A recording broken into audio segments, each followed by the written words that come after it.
Hello guys, कैसे हैं आप सब लोग। लेवल अप के एपिसोड 74 के साथ हाजिर हूँ। लास्ट एपिसोड में हमने देखा था जिन्हों जापान की रेड में हिस्सा लेने के लिए जापान चला जाता है और वहाँ पर जाकर जायंट्स को मारना शुरू कर देता है, जबकि अभी भी बहुत सारे सोल्जर्स और आर्म सिविलियंस होते हैं जिनको इवैक्यूएट करना बाकी है। जिन्हों सामने खड़ा आयरन की प्रमोशन के बारे में बात कर रहा होता है। उसी वक्त एक सोल्जर उसके पास आता है और उसे बताता है कि हमने सारे लोगों को इवैक्यूएट कर लिया है। जिन्हों को क्योंकि जापानीज नहीं आती, वो उसे थम्स अप करते हुए कहता है, तुम ब्रेव सोल्जर, तुमने बहुत ही अच्छा काम किया। ये देखकर वो सोल्जर भी हैरान हो जाता है।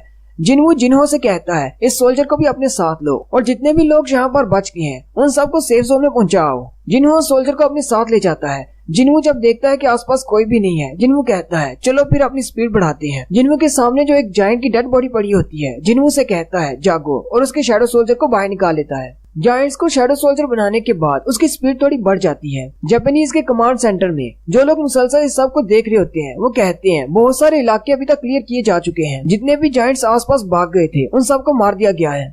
चेयरमैन मात्सुमोटो भी वहीं पर होते हैं और कहते हैं, आखिर ऐसा कैसे हो सकता है, इतने सारे एस रैंक के हंटर्स मिलकर एक भी जायंट को नहीं मार पाए और ये अकेला ही इतने जायंट्स को मार रहा है। और साथ ही मात्सुमोटो अपनी एक बैकग्राउंड स्टोरी बताते हैं। जब वो एयरपोर्ट पर जिन्हों से मिले थे, जिन्हों जैसे ही एयरपोर्ट पर उतरा था, चेयरमैन मात्सुमोटो से वेलकम करने के लिए वहाँ पर गए थे। चेयरमैन मात्सुमोटो जिन्हों से कहते हैं, वो सारे जायंट्स ओसाका की तरफ बढ़ रहे हैं, तुम्हें सबसे पहले ओसाका शहर को क्लियर करना होगा। जबकि मात्सुमोटो खुद ये सोच रहे होते हैं, चाहे ये कितना ही पावरफुल क्यों ना हो, ये इन सारे जायंट्स को अकेले नहीं संभाल सकता। जब तक ये उन जायंट्स को रोक कर रखेगा, हम दूसरे कंट्रीज के साथ निगोशिएशन कर सकेंगे ताकि वहाँ से हंटर्स को यहाँ पर लाया जा सके। लेकिन जिन्हों से कहता है, मैं ऐसा नहीं करूंगा। जिन्हों का ये जवाब सुनकर मात्सुमोटो बहुत ज्यादा हैरान हो जाते हैं। वो जिन्हों से कहते हैं, तो फिर तुम क्या करना चाहते हो। जिन्हों से कहता है, उन सारे जायंट्स को मैं मारूंगा। फिर हमारी स्टोरी प्रेजेंट में आ जाती है। मात्सुमोटो कहते हैं, उसने बिल्कुल ठीक कहा था, उसका इरादा है सारे जायंट्स को अकेले ही मारने का। नेक्स्ट सीन बैटलफील्ड का दिखाते हैं। जिन्होंने टोटल 5 जायंट्स को अपने शैडो सोल्जर्स बनाया होता है। जिन्हों कहता है, अब मैं इनके नाम क्या दूं, इनको नंबर 1, 2, 3 देता हूँ। उसी वक्त बीरू वहाँ पर आता है और उनसे कहता है, मैं एक और जायंट की डेड बॉडी लेकर आया हूँ। जिन्हों कहता है, फिर इसको नंबर 6 देंगे। जिन्हों कहता है, मेरे शैडो सोल्जर्स ने और भी जायंट्स को मारा होगा, मुझे अपने शैडो एक्सचेंज स्किल को इस्तेमाल करते हुए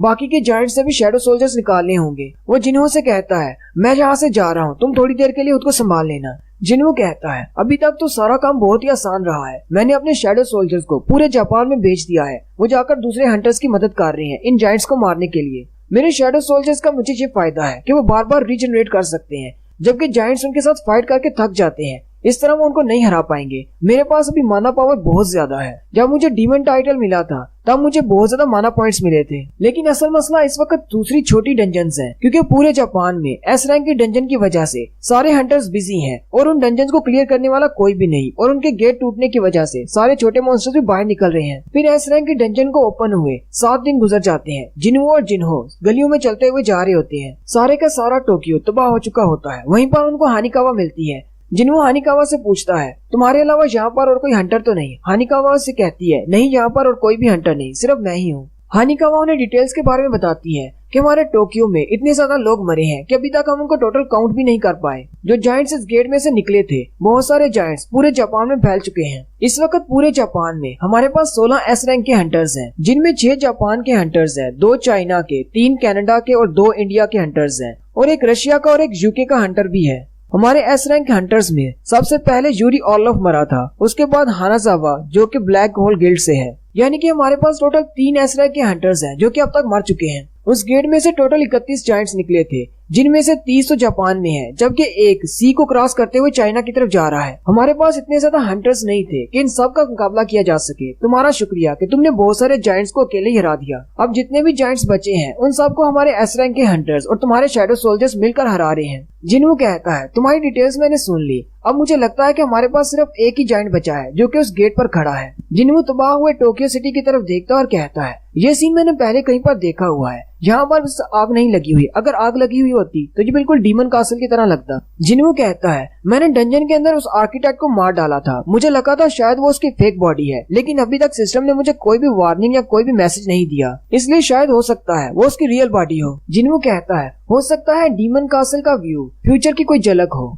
लेकिन मैंने इसीलिए तो अपनी स्ट्रेंथ को हासिल किया है ताकि मैं फ्यूचर को ऐसा होने से रोक सकूं, और मुझे रोकना भी है। मैं यहाँ पर स्ट्रेंथ हासिल करने के लिए आया हूँ ताकि इन जायंट्स को मारने पर मुझे और ज्यादा एक्सपीरियंस पॉइंट्स मिले और मैं और ज्यादा स्ट्रॉन्ग हो जाऊँ। जिन्हू हानिकावा से कहता है हम लोग इस डंजन के अंदर जाने वाले हैं। हानिकावा उसे कहती है लेकिन बाकी के एस रैंक के हंटर्स यहाँ पर नहीं है, उनको आ लेने दो। जिन्हू से कहता है मेरे पास मेरी पूरी आर्मी है, तुम्हें परेशान होने की जरूरत नहीं। साथ ही जिन्हू अपने सारे शैडो सोल्जर्स को वापस बुला लेता है। वहीं पर दूसरे इलाके में जापान की टीम एक जायंट के साथ फाइट कर रही होती है। वो लोग अपने जायंट को मारने के बाद कहते हैं वो सारे के सारे शैडो क्रीचर्स कहाँ पर चले गए। हमें लगता है कि वो सारे टोक्यो में वापस चले गए हैं, उन्होंने इस जायंट को पूरा भी नहीं मारा, हमारे लिए सारा छोड़ गए। जिन्हू की सारी शैडो आर्मी वहाँ पर आकर इकट्ठी हो जाती है। अब जिन्हू की शैडो आर्मी में जायंट्स के शैडोज भी शामिल हो चुके हैं, जबकि जनरल बीरू भी वहाँ पर आ जाता है जो कि जिन्हू के साथ ही खड़ा होता है। जिन्हू बीरू से कहता है तुम सब लोग आ गए, तुम लोगों ने बहुत ही अच्छा काम किया। बीरू उसका शुक्रिया अदा करता है। जिन्हू जिन्हो से कहता है हानिकावा को यहाँ से लेकर दूर चले जाओ। फिर हानिकावा और जिन्हो वहाँ से चले जाते हैं। उन दोनों के वहाँ से चले जाने के बाद जिन्हू अपने जायंट्स के जो शैडो क्रीचर्स होते हैं उनको भी बाहर बुला लेता है। जिन्हू ऊपर एक क्लिफ के ऊपर खड़ा होता है और उन सबको इशारा करते हुए कहता है जाओ और फाइट करो। और वो सारे भागते हुए दरवाजे के सामने जो बड़ा सा जायंट है उसकी तरफ जाना शुरू कर देते हैं। जिन्हू की आर्मी भागते हुए सीधा उस जायंट की तरफ जा रही होती है। जैसे ही वो उस जायंट के थोड़ा सा करीब पहुंचते हैं वो जायंट अपनी आंखें खोलता है और अपने वेपन को घुमाते हुए एक जोरदार स्लैश लगाता है और उसकी पावर बहुत ज्यादा होती है, जिसे देखकर जिन्हू भी हैरान हो जाता है।